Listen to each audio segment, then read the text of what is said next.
भूमि अधिग्रहण, पुनर्वास और पुनर्स्थापन अधिनियम 2013, land acquisition, rehabilitation and resettlement act 2013, ये 2013 में कानून बना और 1 जनवरी 2014 से लागू। इसके पहले भूमि अधिग्रहण 1894 के कानून के तहत किया जाता था। 1894 का कानून अंग्रेजों द्वारा बनाया गया था। 1894 में अंग्रेजों ने वन नीति भी बनाई थी। मैंने आपको बताया, अंग्रेज जब भारत में आए तो व्यापारी बन के आए, व्यापार करके उन्होंने कमाया। अंग्रेजों की निगाह हमारे कृषि अर्थव्यवस्था पर पड़ी, हेतु से भी उन्होंने कुछ कमाने का प्रयास किया और लैंड टेन्योर सिस्टम को शुरू किया, पट्टेदारी प्रणाली को शुरू किया, रैयतवाड़ी व्यवस्था, जमींदारी व्यवस्था, महालवाड़ी व्यवस्था के माध्यम से कृषि अर्थव्यवस्था में भी उन्होंने कमाने का जुगाड़ बना लिया। फिर अंग्रेजों की निगाह वन भूमि पर पड़ी, उन्होंने वन से संबंधित अधिनियम बनाए, वन से संबंधित नीतियां बनाया और वन भूमि को सरकार की भूमि कानून बना करके घोषित कर दिया और फिर वनों को बेच करके पैसा कमाने लगे। इंडिया में जब इंडस्ट्रियलाइजेशन शुरू हुआ तो इंडस्ट्री को लकड़ी की जरूरत थी और उन्होंने जमीन वन को लीज पर देना शुरू किया। अब उस लीज का पैसा वन में रहने वाला जनजाति नहीं खा रहा है, उस लीज का पैसा सरकार खा रही है, अंग्रेजी सरकार। यहां भी अंग्रेजों ने कमाने का उपाय किया और इसी प्रोसेस में, इसी प्रक्रिया में बच्चा, इसी प्रक्रिया में अंग्रेजों ने भारत के लोगों की, किसानों की जमीन को कानून बनाकर अपना जमीन बना लिया। अंग्रेजों ने झांसा यह दिया कि सरकार जनता के हित में किसी की भी जमीन को एक्वायर कर सकती है। अंग्रेजों ने जनता का हित एक लॉलीपॉप के रूप में हमें दिखाया और फिर अंग्रेजों ने कभी भी किसी भी व्यक्ति के जमीन को एक्वायर कर लेना शुरू किया, एक्वायर करना। और उसमें यह प्रावधान कर दिया कि यह जिसकी भी किसी भी जमीन को एक्वायर किया जाएगा वो अपील में नहीं जाएगा, वो कोर्ट में नहीं जाएगा। और इस तरीके से अंग्रेज सरकार की यह कानून, जो कि बिल्कुल औपनिवेशिक मानसिकता का परिणाम था, इसी कानून के तहत अंग्रेज सरकार जमीन को एक्वायर करती रही। हमारा देश आजाद हुआ, विकास के लक्ष्य को निर्धारित किया गया और इस लक्ष्य को प्राप्त करने के लिए ढेर सारी जमीन की जरूरत थी सरकार को। इसलिए आजादी के बाद भी सरकार ने इस कानून में व्यापक बदलाव न करके थोड़े बहुत अमेंडमेंट के साथ इस कानून को कंटिन्यू रखा और 2013 तक, 31 दिसंबर 2013 तक भारत सरकार इसी कानून के तहत विकास परियोजनाओं के लिए जमीन को एक्वायर करती रही।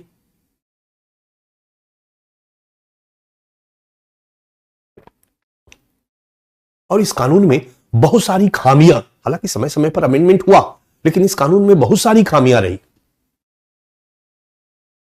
जैसे सरकार जब किसी की जमीन को एक्वायर करती थी, फोकस्ड करो, मैं जो बोल रहा हूं उस पर फोकस्ड करो, वहां सुनो। जब सरकार किसी की भी जमीन को 1894 के अधिनियम के तहत एक्वायर करती थी तो जिसकी भी जमीन लेती थी उस जमीन के बदले उसको मुआवजा दिया जाता था। लेकिन एक्वायर करने वाली अथॉरिटी, अधिग्रहण करने वाली अथॉरिटी अलग थी और मुआवजा वाला डिपार्टमेंट अलग था। इसके चलते लोगों को मुआवजा पाने के लिए सरकारी कार्यालयों के चक्कर काटने पड़ते थे। सरकार ने 1894 के कानून के तहत जब जमीन एक्वायर करती थी तो सार्वजनिक हित के लिए जमीन एक्वायर करती थी, पब्लिक इंटरेस्ट के लिए जमीन एक्वायर करती थी। लेकिन पब्लिक इंटरेस्ट का डिफिनीशन बड़ा व्यापक था। आपकी जमीन को सरकार ले लेती थी और लेकर के अपोलो हॉस्पिटल वाले को दे देती थी और उस जमीन पर अपोलो हॉस्पिटल बना करके करोड़ों कमाता था। सरकार कहती थी कि भाई अपने लिए थोड़ी लिया, हॉस्पिटल एक पब्लिक इंटरेस्ट का प्रोजेक्ट है। सरकार आपकी जमीन एक्वायर कर लेती थी और जमीन एक्वायर करके प्राइवेट इंस्टीट्यूशन का दे देती थी। वहां पर इंजीनियरिंग कॉलेज, मेडिकल कॉलेज खोल करके वो करोड़ों का लाभ कमाते थे और सरकार कहती थी कि पब्लिक इंटरेस्ट का प्रोजेक्ट है। यार सरकार आपकी जमीन को एक्वायर करके इंडस्ट्रियलिस्ट या ऐसे कैपिटलिस्ट को दे देती थी जो आपकी जमीन पर मॉल बनाता था, आपकी जमीन पर बड़े बड़े अपार्टमेंट बनाता था, हाउसिंग सोसाइटी डेवलप करता था, आपकी जमीन पर इंडस्ट्री लगाता था। पश्चिम बंगाल सरकार ने जमीन एक्वायर करी किसानों को और टाटा मोटर्स को दे दिया सिंगूर की जमीन। हम लोगों ने चर्चा किया, सरकार कहती थी अपने लिए थोड़ी इंडस्ट्री लगा रहा, टाटा नैनो कार पे अपने थोड़ी चलेंगे, या कोई मॉल कोई अपार्टमेंट अपने रहने के लिए थोड़ी बनाया जा रहा।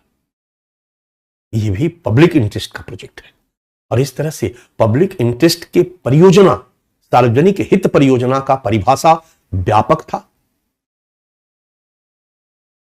इस तरह से सरकार जमीन को एक्वायर करती थी और किसी प्राइवेट सेक्टर को दे देती थी।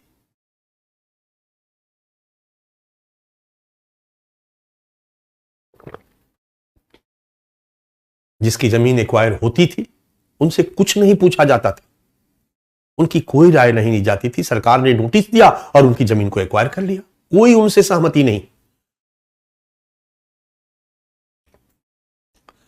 और वो अपील में भी नहीं जा सकते थे, कोर्ट भी नहीं जा सकते थे। सोचो कैसा कानून था। अब आते हैं मुआवजा पर। जिसकी जमीन एक्वायर की जाती थी उसका मुआवजा भी पर्याप्त नहीं होता था। समय समय पर मुआवजा की दर निर्धारित की जाती रही और लास्ट तक जो मुआवजा की दर थी 1894 कानून के तहत 2013 31 दिसंबर 2013 तक वो थी, ग्रामीण क्षेत्रों में अगर किसी की जमीन एक्वायर की जा रही है तो सरकारी मूल्य का 4 गुना, सरकारी मूल्य जो होगा उसका 4 गुना मुआवजा उसको दिया जाएगा। और शहरी क्षेत्र में अगर जमीन एक्वायर की जा रही है, शहरी क्षेत्र में अगर जमीन एक्वायर की जा रही है तो सरकारी मूल्य का दुगना मुआवजा दिया जाएगा। शहर में मूल्य चूंकि ज्यादा होता है, स्क्वायर फीट के हिसाब से मूल्य होता है, तो वहां पर अगर किसी की जमीन एक्वायर की जाएगी तो सरकारी मूल्य का दुगना दिया जाएगा। यह मुआवजा था। अब मुआवजा सरकारी मूल्य का 4 गुना और शहर में दुगना कम नहीं था। मेरी बातों को ध्यान से सुनो, हम कहां हो जा रहा था, क्योंकि उसमें सरकारी मूल्य लिखा हुआ था। सरकार आई, आपकी जमीन को एक्वायर किया, 1 एकड़ जमीन एक्वायर किया।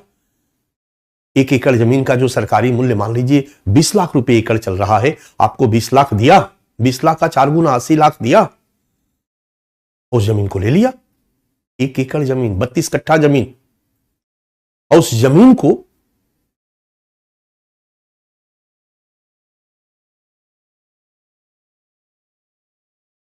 एयरपोर्ट के लिए दे दिया या हॉस्पिटल बनाने के लिए दे दिया, हाईवे के लिए यूज कर दिया।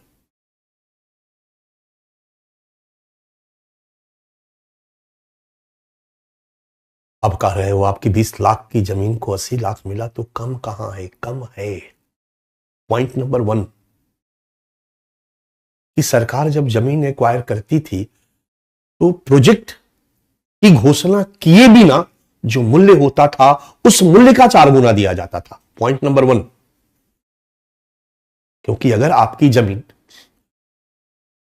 20 लाख रुपए एकड़ है, खेत है, लेकिन जैसे ही उस जमीन से पैरेलल जमुना एक्सप्रेसवे गुजरेगी बच्चा, उस जमीन की कीमत 20 लाख रुपए एकड़ नहीं 20 लाख रुपए कट्ठा हो जाएगा। तो सोचो कि आपकी जमीन को एक्वायर करके 32 कट्ठा आपको 80 लाख सरकार ने दे दिया, और आपके पड़ोसी का जमीन एक्वायर नहीं हुआ, वो हाईवे के पास रहा और उसका 32 कट्ठा 20 लाख रुपए कट्ठा बिका। उसको 6 करोड़ 40 लाख रुपया उस 32 कट्ठा जमीन के लिए मिल गया बच्चा, और आपको 80 लाख रुपया मिला। आपको दुख होगा कि नहीं होगा? दूसरा बिंदु ध्यान से सुनना, सरकारी मूल्य के अनुसार 4 गुना और दुगना दिया जाता था। और सरकारी मूल्य क्या होता है? कैसे सरकारी मूल्य का निर्धारण होता है? आजकल शहरों में सरकार क्या कर रही है, सर्किल रेट निर्धारित कर दी है। दिल्ली वगैरह में अगर आप फ्लैट खरीदने जाते हो तो हर फ्लैट का सरकार का सर्किल रेट है।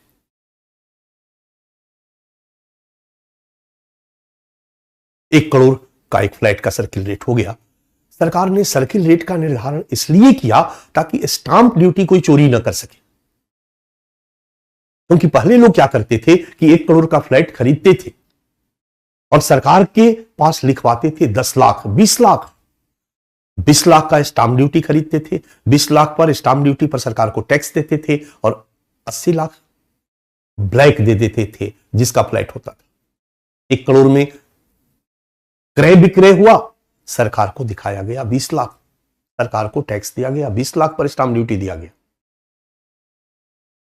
सरकार ने इस घपले को देखा और सरकार ने कह दिया कि नहीं, सर्किल रेट होगा। इस एरिया के फ्लैट का सर्किल रेट 80 लाख, तो आप फ्लैट 60 लाख में खरीदिए बेचिए या 1.5 करोड़ में खरीदिए बेचिए, 80 लाख पर स्टांप ड्यूटी आपको देना ही देना है। सरकार ने ऐसा कर दिया, लेकिन पहले ऐसा नहीं था बच्चा। इसलिए पहले लोग खेत खरीदते थे, बेचते थे तो 20 लाख रुपए एकड़ खेत की खरीद बिक्री करते थे और 10 लाख लिखवा देते थे, 8 लाख लिखवा देते थे स्टांप ड्यूटी बचाने के लिए।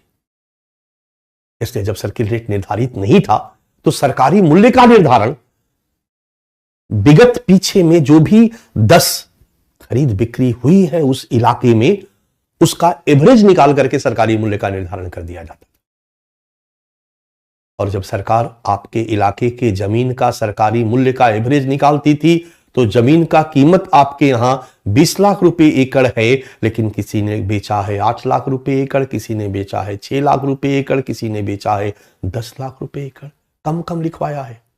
उसका एवरेज निकालने पर सरकारी रेट 8 लाख रुपए एकड़ आता था और 8 का 4 गुना आपकी जमीन की जेन्युइन कीमत 20 लाख है, आपको सरकार ने 32 लाख रुपया देके बाय बाय कर दिया।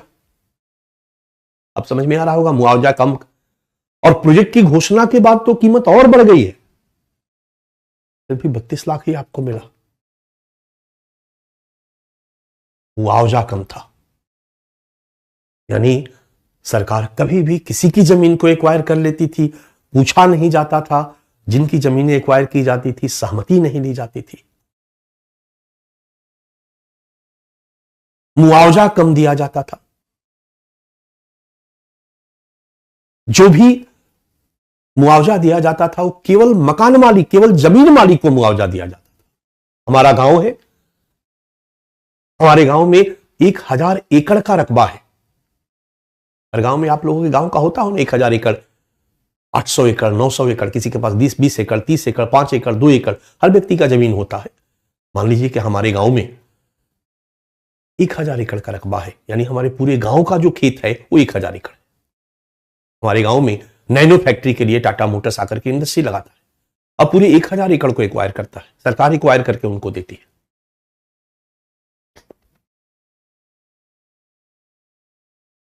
बट वो गांव का 1000 एकड़ गांव के अमीर लोगों की खेत है, यानी गांव के 20-25% लोग ही उस खेत के मालिक हैं। गांव में 60-70% लोग ऐसे हैं जो भूमिहीन है, या फिर 1-2 कट्ठा, 5 कट्ठा, 10 कट्ठा उनके पास जमीन। ऐसे भी लोग हैं 5 कट्ठा 10 कट्ठा पे खेती करते हैं, या 1 भी कट्ठा नहीं है, दूसरे के खेत पे मजदूरी करते हैं, बटाई पर लेकर के खेती करते हैं। गांव में 40-50% लोग ऐसे भी होते हैं। 1894 के कानून के तहत मुआवजा किसको दिया जाता था? भूमि के मालिक को। सरकार ने भूमि के मालिक को मुआवजा दिया, जमीन को एक्वायर किया, लेकिन जो 60% लोग उस जमीन पर अपनी आजीविका चला रहे थे उनको कुछ नहीं मिलता था, उनको कुछ नहीं मिलता था। ये भी एक ड्रॉबैक था इस कानून का। वो बेचारे बिल्कुल बेरोजगार हो जाते थे, गांव छोड़ने के लिए विवश हो जाते थे। जब भी सरकार जमीन को एक्वायर करती थी तो जिस सार्वजनिक मद के लिए एक्वायर करती थी, मैंने कहा कि सार्वजनिक हित में जमीन एक्वायर कर लेती थी। सार्वजनिक हित का डिफिनीशन, पब्लिक इंटरेस्ट का डिफिनीशन बड़ा व्यापक रखा गया था। प्राइवेट कंपनियां सरकार को अप्रोच करती थी। अगर जमीन की कीमत बाजार मूल्य के हिसाब से देखा जाए 2 करोड़ रुपए एकड़ है, सरकारी मूल्य के अनुसार देखा जाए तो 20 लाख रुपए एकड़ है। टाटा ने हमसे संपर्क किया, मैं सरकार हूं, मैं मुख्यमंत्री हूं। टाटा ने हमसे कहा कि आप एक्वायर करेंगे तो 80 लाख रुपया देना होगा, आप एक्वायर करके हमें दे दीजिए। हम खरीदने जाएंगे तो 2 करोड़ मुझे देना होगा, आप एक्वायर कीजिए, हमें दे दीजिए। आप अलग से हमसे 40 करोड़ ले लीजिए पर एकड़। अब आप टाटा हो, आपको पर एकड़ कितना पड़ा? 80 लाख गया किसान के पास, 40 लाख दिया आपने मुख्यमंत्री जी को, 1 करोड़ 20 लाख। किसान से डायरेक्ट परचेज करते तो 2 करोड़ देना पड़ता, फिर भी आपको 80 लाख का फायदा हुआ पर एकड़। और सरकार यही काम कर रही थी, बिचौलिए के रूप में बनकर के सरकार जमीन को एक्वायर करती थी और बड़े बड़े इंडस्ट्रियलिस्ट को, बड़े बड़े कैपिटलिस्ट को जमीन दे देती थी और उसी जमीन पर प्रोजेक्ट लगा करके करोड़ों काम आते थे। और जिनकी जमीनें थी वो चली जाती थी, उनको प्रॉपर मुआवजा भी नहीं मिलता था। जनजातियों के विस्थापन का स्वरूप क्या था वो बताने की जरूरत नहीं है, वो तो वन विभाग की जमीन होती थी, इसलिए उनको मुआवजा भी नहीं ठीक से मिलता था।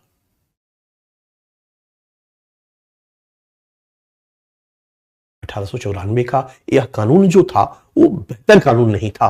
1894 का जो कानून था वो सामाजिक न्याय के आदर्शों के अनुरूप नहीं था। इधर 1991 में हम लोग WTO में शामिल हो गए।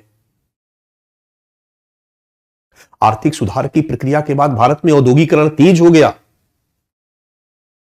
ढेर सारे इंडस्ट्रिस्ट आने लगे, भूमि अधिग्रहण का काम बढ़ गया, धनाधन भूमि अधिग्रहण होने लगा। और जब ढेर सारा भूमि अधिग्रहण होने लगा तो इस भूमि अधिग्रहण के विरोध में जन आंदोलन भी उभर कर सामने आने लगा। भारत के अलग अलग क्षेत्रों में इस तरह के मनमाना तरीके से भूमि अधिग्रहण के विरोध में जन आंदोलन शुरू हो गया। जमुना एक्सप्रेसवे के लिए अगर जमीन को अधिग्रहित किया गया तो एक को मुआवजा बहुत कम मिला और दूसरा बढ़ी हुई बाजार मूल्य के आधार पर ऐश कर रहा है। लोगों में असंतोष भड़कने लगा, ढेर सारे जगहों पर जन आंदोलन होने लगा और तब जाकर के सरकारों को लगा कि नहीं, इस दिशा में कुछ करना चाहिए। और जिनका विस्थापन होता था उनका समुचित पुनर्वास भी नहीं हो पाता था, मनमाने तरीके से, डिपार्टमेंट अलग था। इन सभी बातों को ध्यान में रखते हुए मामला सुप्रीम कोर्ट में गया। सुप्रीम कोर्ट ने भी निर्देश दिया और फाइनली 2007 में, पीछे हम लोगों ने चर्चा किया, 2007 में भारत सरकार ने एक नेशनल पॉलिसी बनाती है, पुनर्वास और पुनर्स्थापन नीति, rehabilitation and resettlement policy of India in 2007। और इस नीति के द्वारा इस बात पर चिंता व्यक्त की जाती है, एक फॉर्मेट तैयार किया जाता है कि भूमि अधिग्रहण के बाद जो भी विस्थापित लोग हैं या जिनको मुआवजा देना है उनको सही तरीके से दिया जाए। उनका मुआवजा समुचित होना चाहिए, उनका पुनर्वास समुचित होना चाहिए, पुनर्स्थापन समुचित होना चाहिए। और इस दिशा में 2007 में ही एक कानून का निर्माण किया जाता है। इधर 2006 में वन अधिनियम आ गया था और वन अधिनियम में भी जनजातियों के भूमि अधिग्रहण से उत्पन्न समस्याओं के समाधान की दिशा में प्रयास किया गया था। लेकिन वन अधिनियम अलग था, पुनर्वास और पुनर्स्थापन अधिनियम 2007 अलग था और भूमि अधिग्रहण का कानून 1894 वाला कंटिन्यू कर रहा था। इसलिए कालांतर में महसूस किया गया कि एक इंटीग्रेटेड कानून बनाया जाए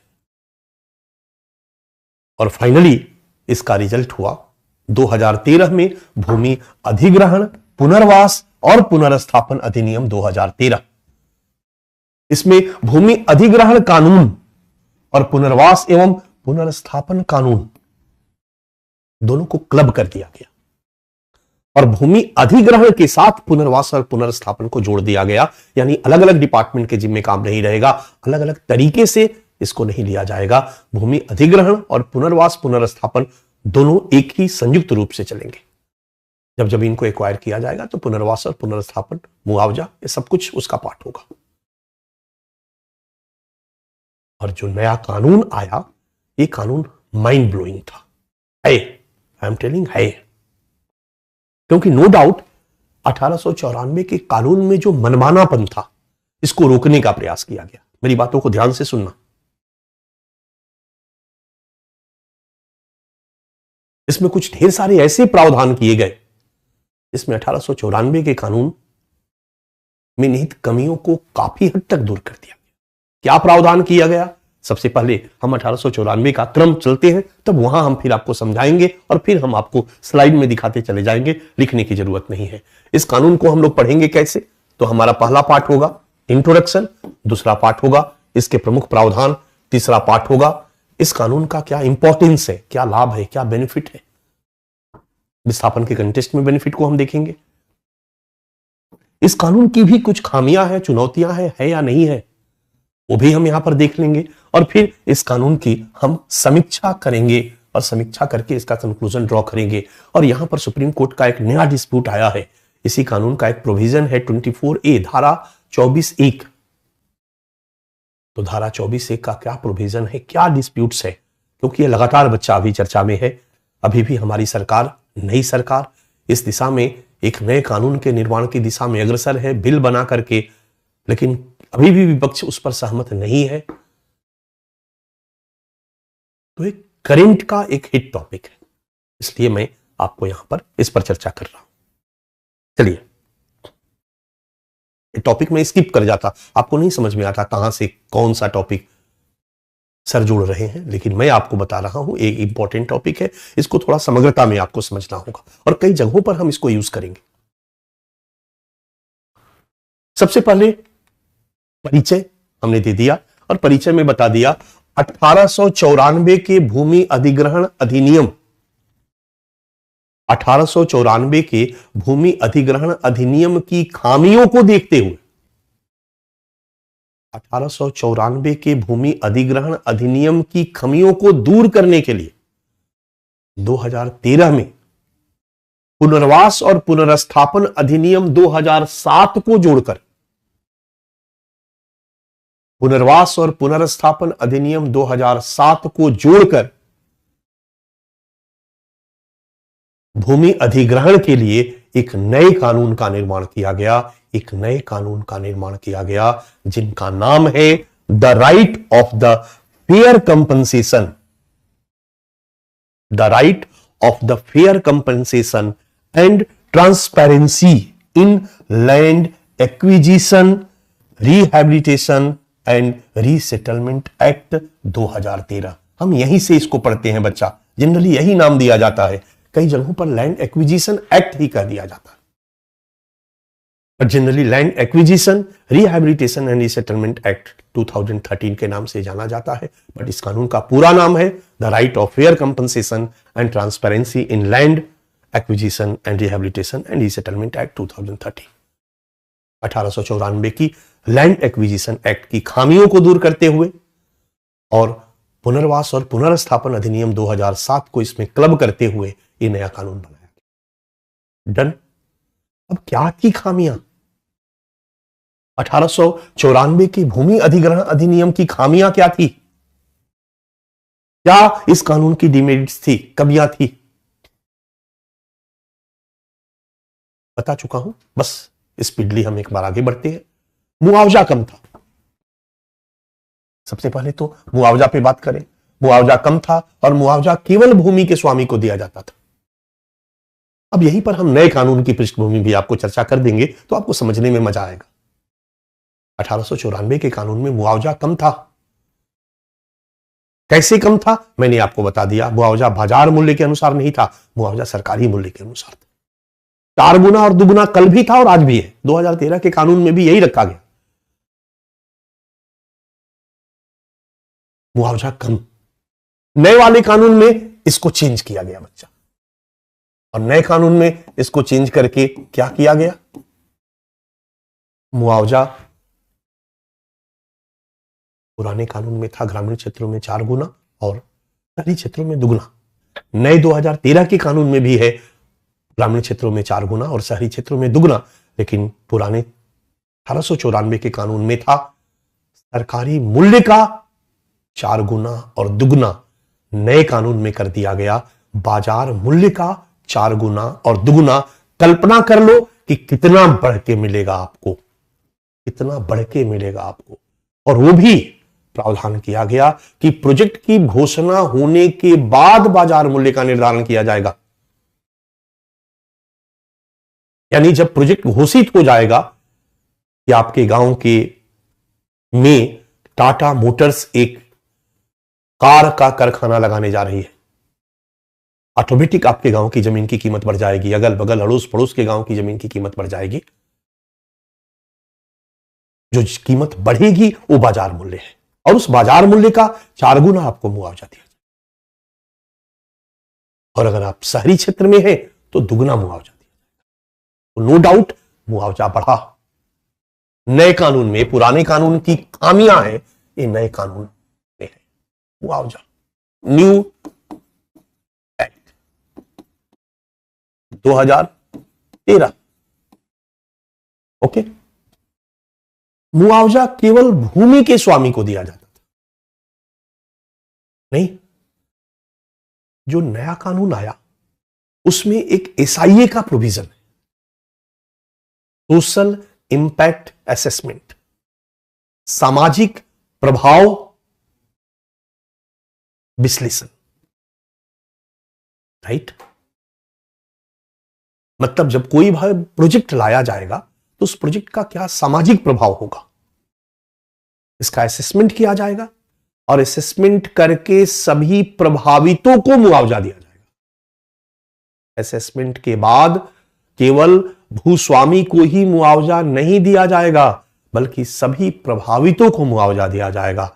यानी यदि आपके गांव का 1000 एकड़ का जमीन सरकार एक्वायर करेगी तो गांव के जो 30% भूस्वामी हैं उन्हीं को मुआवजा नहीं दिया जाएगा, उनको तो मुआवजा दिया ही जाएगा, भूस्वामी है, 4 गुना बाजार मूल्य का। लेकिन कुछ कुछ मुआवजा बाकी 70% लोगों को भी दिया जाएगा जो उस खेत पर डिपेंडेंट थे, जो उस खेत को बटाई पर लेकर खेती करते थे, उस खेत पर मजदूर के रूप में खेती करते थे, उसी से उनका परिवार चलता था, उनको भी मुआवजा दिया। बताओ कैसा रहा? मुआवजा केवल भूमि के स्वामी को नहीं, बल्कि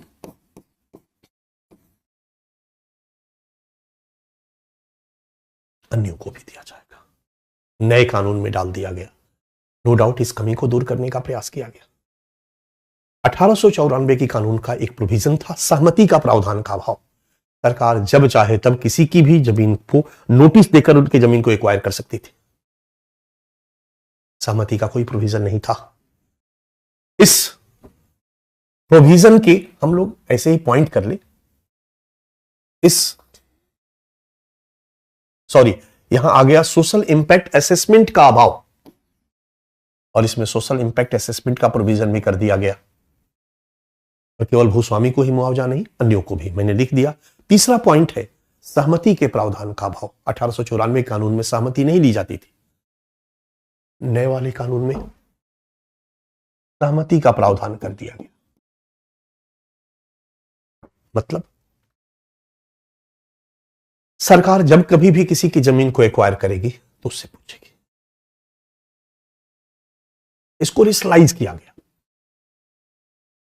क्योंकि सरकार जब जमीन को एक्वायर करेगी बच्चा, तो इसलिए कर रही है, पब्लिक इंटरेस्ट के प्रोजेक्ट में तो करेगी ही करेगी, क्योंकि डेमोक्रेटिक गवर्नमेंट है, लोकतांत्रिक सरकार है, और लोकतांत्रिक सरकार सदैव लोकहित में काम करती है, तो लोकहित की परियोजनाओं के लिए ही वो करेगी।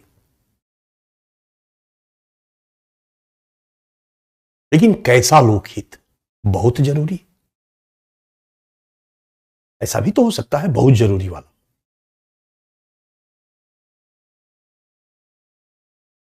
इसलिए 3 कैटेगरी में कैटेगराइज किया गया इसको। ध्यान से सुनो। अगर सरकार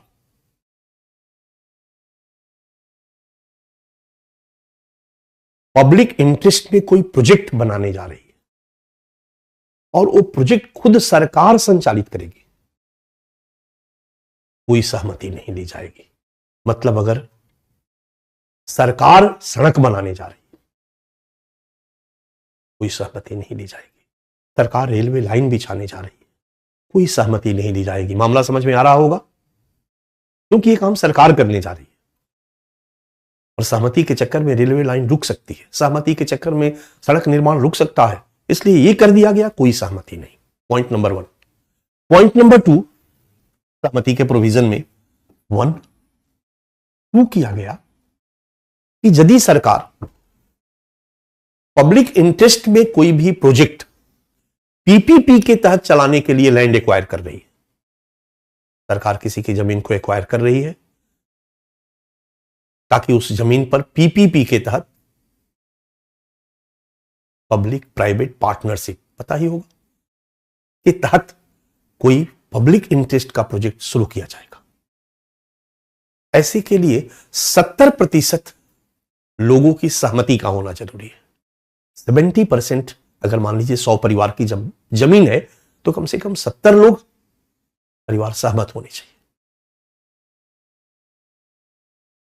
100% सहमति देखो संभव नहीं है, लेकिन अगर 70% सहमत है, इसका मतलब है कि उस जमीन एक्वायर करने से बहुत ज्यादा नुकसान नहीं होने वाला है, कोई सरकार बहुत ब्लंडर नहीं करने जा रही।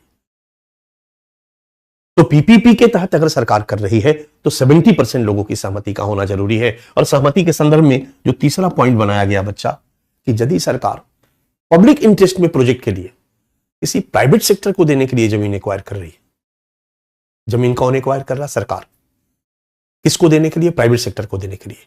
प्राइवेट सेक्टर उस पर अपना बंगला बनाएगा? नो। क्या करेगा?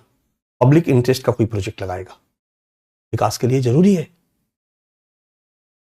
लेकिन अगर पब्लिक इंटरेस्ट के प्रोजेक्ट के लिए सरकार किसी की जमीन को एक्वायर कर रही है बच्चा, तो 80% लोगों का, अगर पूरा प्राइवेट सेक्टर करेगा तो सरकार और प्राइवेट मिलकर करेगी तो 70% लोगों की सहमति जरूरी है, और पूरा प्राइवेट सेक्टर करेगा तो 80% लोगों की सहमति जरूरी है। इस तरीके से 1894 में किसी से पूछा नहीं जाता था, अब पूछकर उसकी जमीन एक्वायर की जा रही है और अच्छा मुआवजा भी दिया जा रहा है, पब्लिक खुश होगी, भूमि अधिग्रहण और विस्थापन समस्या नहीं बनेगी, असंतोष नहीं होगा लोगों में। और यही नहीं, इस सहमति के प्रावधान को काफी हद तक रेशनलाइज कर दिया गया बच्चा, इस सहमति के प्रावधान को काफी हद तक रेशनलाइज कर दिया गया।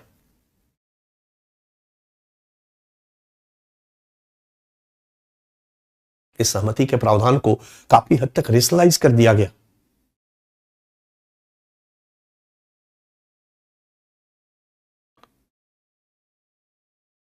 और यहां पर एक बात और करने की है, 1894 के कानून में एक प्रावधान था इमरजेंसी का, ठीक है, और इमरजेंसी का हवाला देकर आपातकालीन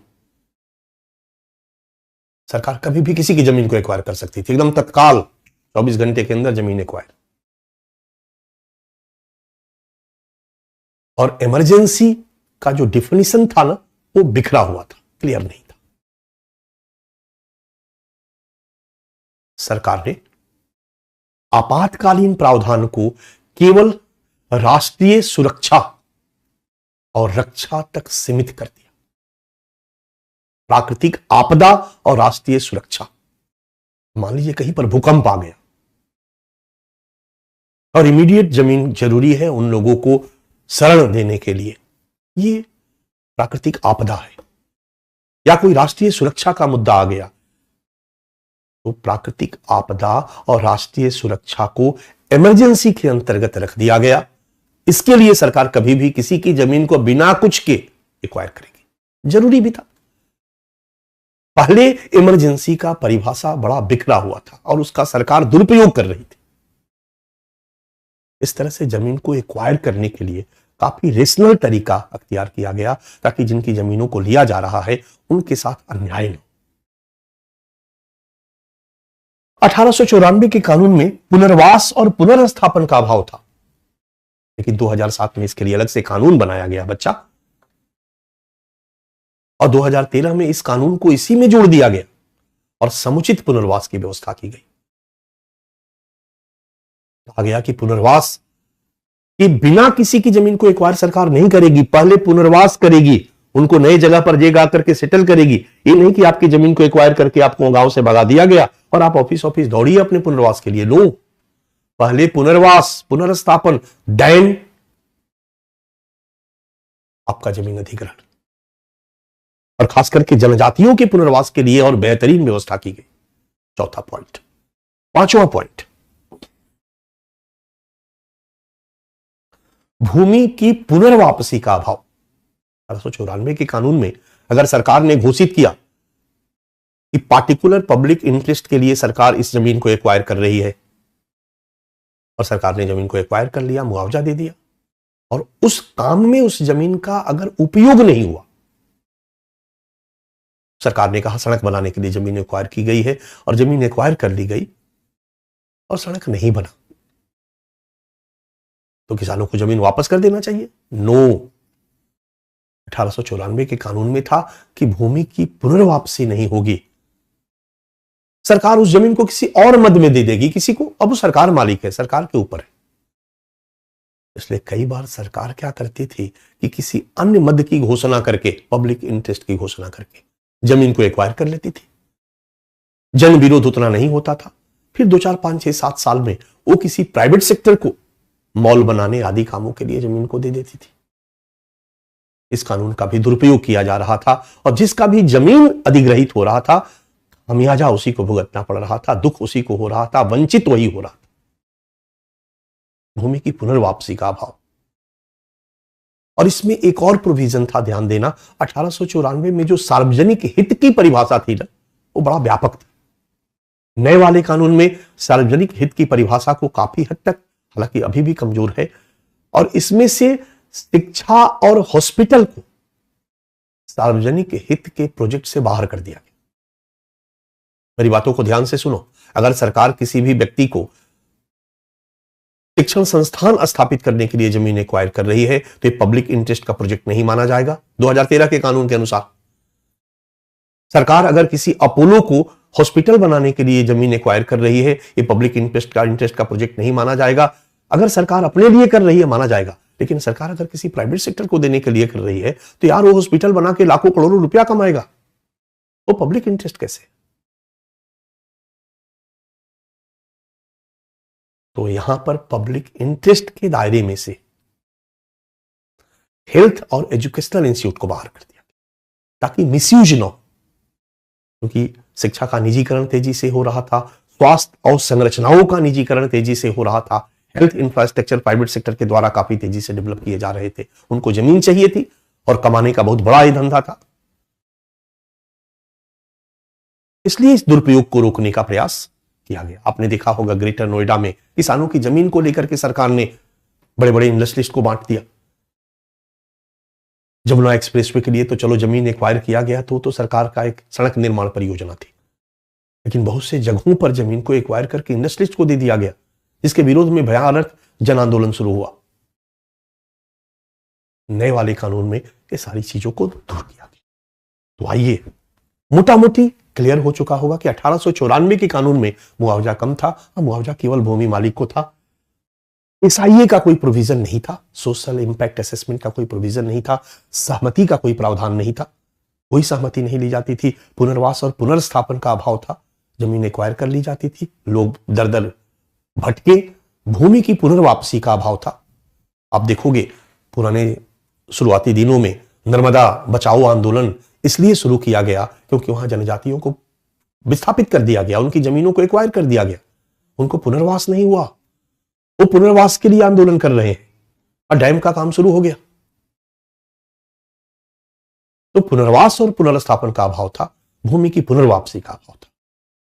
इन सभी कमियों को दूर करते हुए काफी हद तक सामाजिक न्याय के आदर्शों के अनुरूप नया कानून बनाया गया, LARR, इसको शॉर्ट में लिखेंगे बच्चा, land acquisition rehabilitation and resettlement act 2013 के प्रमुख प्रावधान, major provisions of LARR act 2013।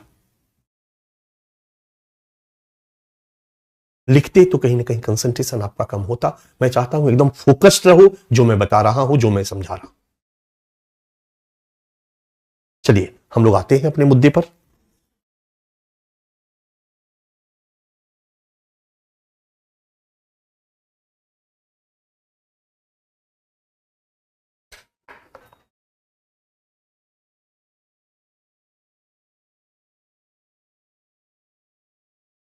ये राउंड राउंड हो रहा, क्लास में चलाऊं?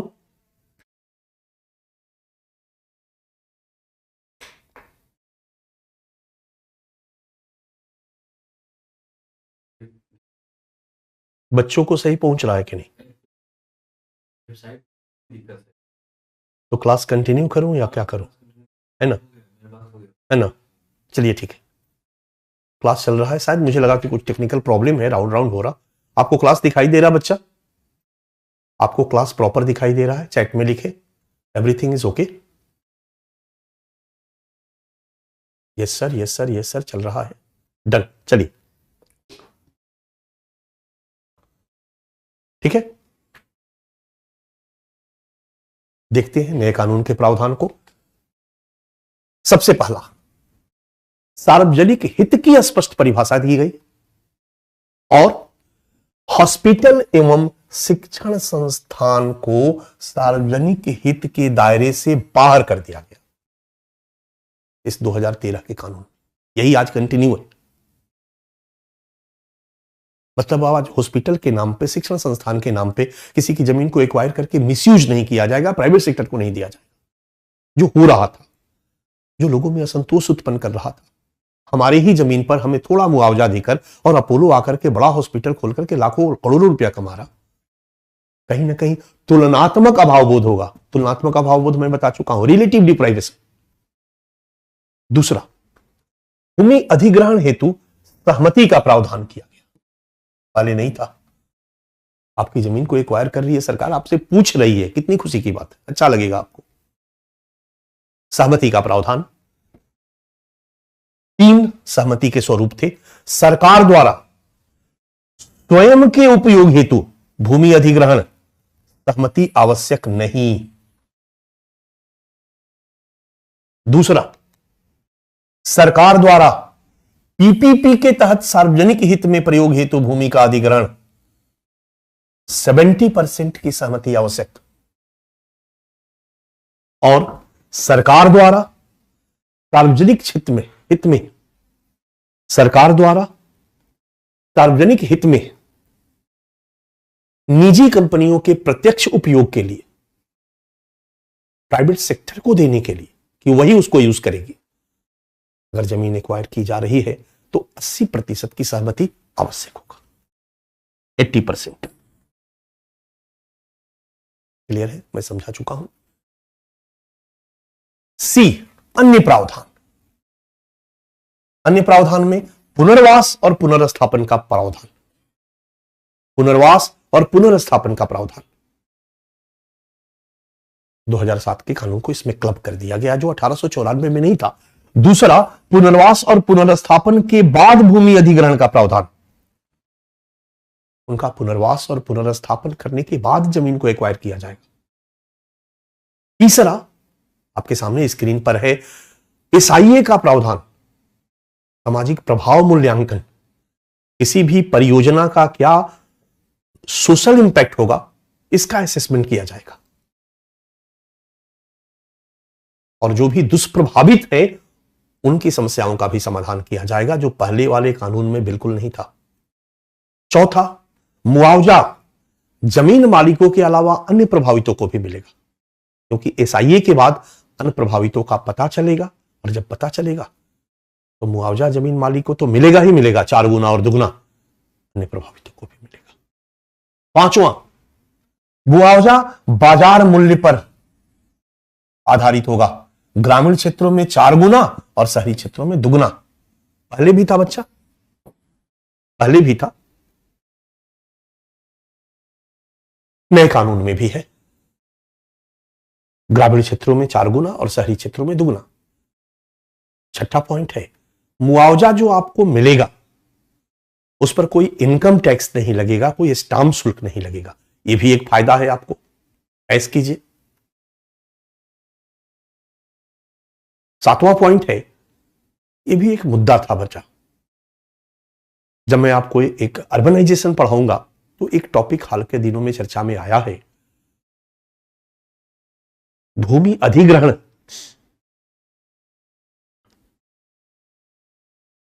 और खदान की समस्या।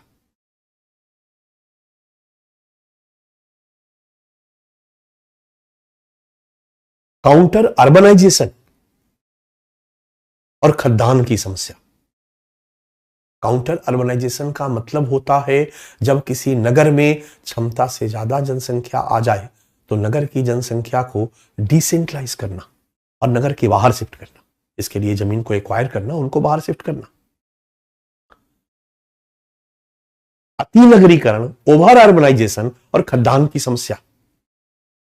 शहर में गांव से इतने ज्यादा लोग आ रहे हैं कि शहर का परिधीय विस्तार हो रहा है। दिल्ली में चले आओ और पानीपत चंडीगढ़ वाले रोड पे चले जाओ, पानीपत तक दोनों तरफ केवल हाउसिंग सोसाइटी डेवलप हो गई है, जमीन नहीं बची है। जयपुर के रोड पे चले जाओ तो जयपुर तक यार दोनों तरफ हाउसिंग सोसाइटी लगातार डेवलप हो रही है, जमीन नहीं बची है। आगरा के रोड पर निकल जाओ, आगरा तक, मोदी नगर तक, हर तरह के सड़क पर, रोहतक वाले रोड पे चले जाओ, रोहतक तक। और जिन जमीनों पर हाउसिंग सोसाइटी डेवलप हो रही है या जिन जमीनों को एक्वायर करके पॉपुलेशन को डिसेंट्रलाइज किया जा रहा, नोएडा बनाया गया और दिल्ली की इंडस्ट्री को डिसेंट्रलाइज किया गया, new Okhla industrial development authority. ये सारी की सारी जमीनें बहुफसली खेती वाली जमीनें थी। ये हरित क्रांति का क्षेत्र था। इन जमीन पर 3-3 सीजन उत्पादन किया जाता था। एक नया बहस भारत में शुरू हुआ कि इस तरह से बहुफसली खेती पर घर बनाई जाने लगेगी, कंक्रीट बनाया जाने लगेगा, इंडस्ट्री लगने लगेगा, तो खद्दान उत्पादन का पर इसका नकारात्मक प्रभाव होगा। ये पढ़ रहा था। ये एक लंबा डिबेट चला और हुआ कि नहीं, इस तरह के जमीन के एक्वायर करने को रोका जाना चाहिए। इसलिए इस नए कानून में यह प्रावधान किया गया, 7 नंबर पॉइंट में दिया गया है कि सरकार जमीन को जब एक्वायर करे तो कोशिश करे कि कृषि भूमि का एक्वायर लास्ट विकल्प, राइट, बंजर भूमि का अधिग्रहण करे और एक फसली और बहुफसली भूमि का अधिग्रहण अंतिम विकल्प हो। ऐसा नहीं किया गया कि नहीं किया जाएगा, किया जाएगा। यह बाधा नहीं बनना चाहिए, लेकिन कोशिश ये रहे कि हम वैसी जगहों पर इंडस्ट्री लगाएं जिससे कि हमारा खद्दान उत्पादन दुष्प्रभावित न हो। तो ये नए कानून का एक प्रोविजन ये भी है। 8 नंबर, भूमि वापसी का प्रावधान। यदि किसी पार्टिकुलर प्रोजेक्ट की घोषणा की गई, ये पब्लिक इंटरेस्ट का एक प्रोजेक्ट है जिसको सरकार लगाने जा रही है या प्राइवेट सेक्टर लगाने जा रहा है या पीपीपी के तहत शुरू किया जा रहा है और सरकार इसके लिए जमीन एक्वायर कर रही है, सरकार इसके लिए आपकी जमीन एक्वायर कर रही है। घोषणा के बाद जो बाजार मूल्य होगा, सरकार उस बाजार मूल्य के अनुरूप आपको मुआवजा देगी। लेकिन अगर उस परियोजना का निर्माण किसी कारण से नहीं होता तो इसमें प्रोविजन किया गया है बच्चा कि 5 वर्ष तक वेट किया जाएगा। 5 वर्ष तक अगर उस पार्टिकुलर प्रोजेक्ट का काम शुरू नहीं होता है जिसके लिए आपकी जमीन को एक्वायर किया गया है, तो सरकार को आपकी जमीन वापस करना पड़ेगा। वो जमीन आपकी वापस कर दी जाएगी, वो जमीन आपकी वापस कर दी जाएगी, वो जमीन आपकी वापस कर दी जाएगी। और यहां एक बात और ध्यान देने की है कि अगर जमीन आपकी ली गई, उस समय 20 लाख रुपए एकड़ था, 80 लाख आपको दिया गया,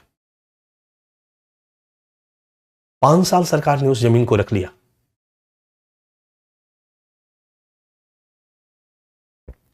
5 साल बाद सरकार ने आपकी जमीन को वापस कर लिया, तो 5 साल में जमीन की कीमत बढ़ी ना? अगर उस सरकार की जगह पर कोई प्राइवेट सेक्टर आपसे लिया होता और वो 20 लाख की जगह पर जमीन 50 लाख हो गई होती, तो प्राइवेट सेक्टर आपको मात्र 80 लाख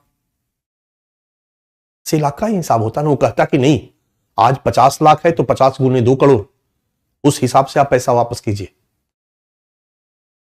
क्योंकि आप तो हमको केवल 80 लाख वापस कर देंगे, मैं आपको फिर से जमीन दे दूं पूरा का पूरा, आज बढ़ी हुई कीमत का फायदा केवल आप उठाएं, यह उचित नहीं है। तो प्रोविजन किया गया कि सरकार आपकी जमीन को वापस करेगी और जो कीमत बढ़ा है उसका 60% गवर्नमेंट को मिलेगा और 40% का आप लाभ उठाएंगे। यह भी प्रोविजन किया गया। भूमि वापसी का प्रावधान, यदि परियोजना 5 वर्ष में शुरू नहीं हुई तो तथा भूमि के बढ़े हुए मूल्य का 40% हिस्सा भूमि के मूल स्वामी को भी दिया जाएगा। 9 नंबर पॉइंट, इमरजेंसी का जो प्रोविजन है, आपातकालीन प्रावधान, राष्ट्रीय सुरक्षा और प्राकृतिक आपदा तक सीमित कर दिया गया और संसद द्वारा मान्य किसी अन्य आपात स्थिति तक सीमित कर दिया गया। यानी ये इस कानून में प्रोविजन किया गया कि इसके बाद अगर कोई अन्य इमरजेंसी की कहानी बनती है वो पार्लियामेंट विल डिसाइड और उसके लिए सरकार कभी भी आपकी जमीन को एक्वायर करेगी। उसके लिए फिर ये सब चीज नहीं, इमरजेंसी का प्रावधान होगा। पहले 1894 में इमरजेंसी का प्रावधान बड़ा ओपन था, ये सारे उसमें लूपहोल्स थे जिसका दुरुपयोग सरकार के द्वारा किया। 10 नंबर,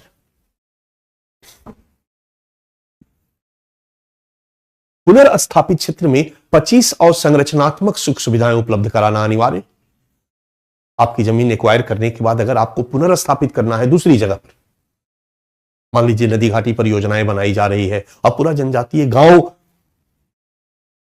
वहां से हटाना पड़ गया, तो जहां पर भी उनको पुनर्स्थापित किया जाएगा वहां 25 इंफ्रास्ट्रक्चर फैसिलिटी होनी चाहिए। एक कंपलसरी है, ये कानून बना दिया गया। यानी सरकार जब जमीन एक्वायर करे तो उनको 25 इंफ्रास्ट्रक्चर फैसिलिटी वहां उपलब्ध कराए, पानी, बिजली, सीवर सिस्टम, सब कुछ, एवरीथिंग, इतनी सुख सुविधा कि वो खुश होके वहां जाए, पुनर्स्थापित स्थल पर वो दुखी ना हो।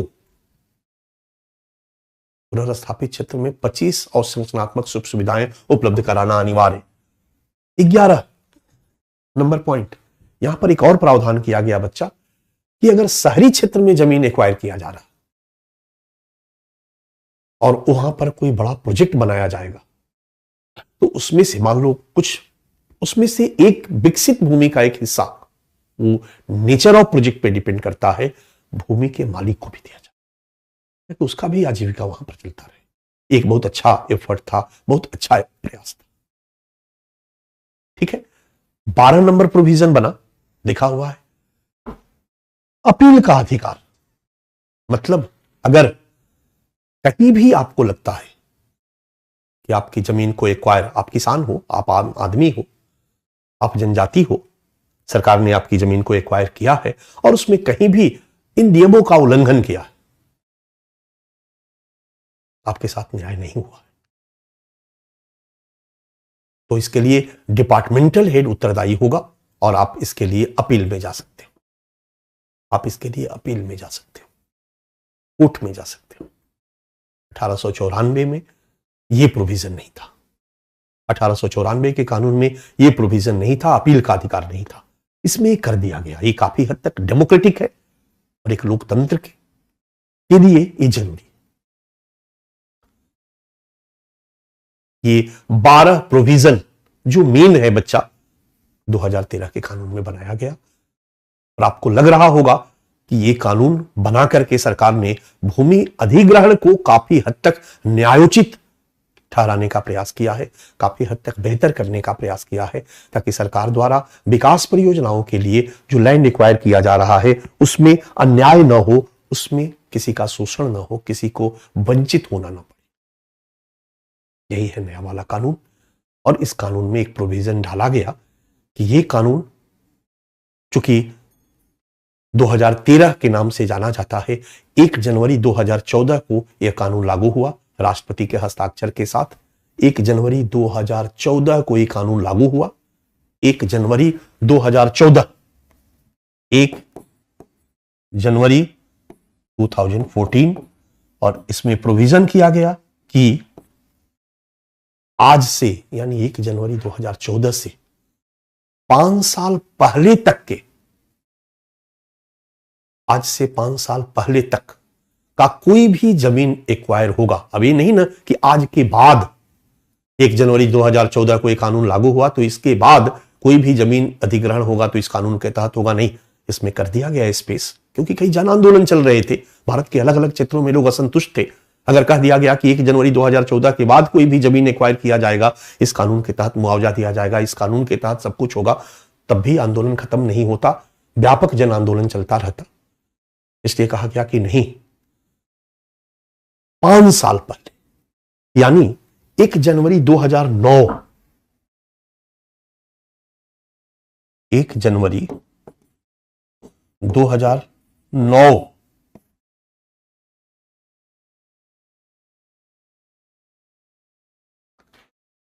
के बाद, 1 जनवरी 2009 के बाद जितनी भी जमीन अधिग्रहण का काम हुआ है उस पर नए कानून लागू होंगे, उनका मुआवजा नए कानून के अनुसार होगा, उनका पुनर्वास नए कानून के अनुसार दिया जाएगा।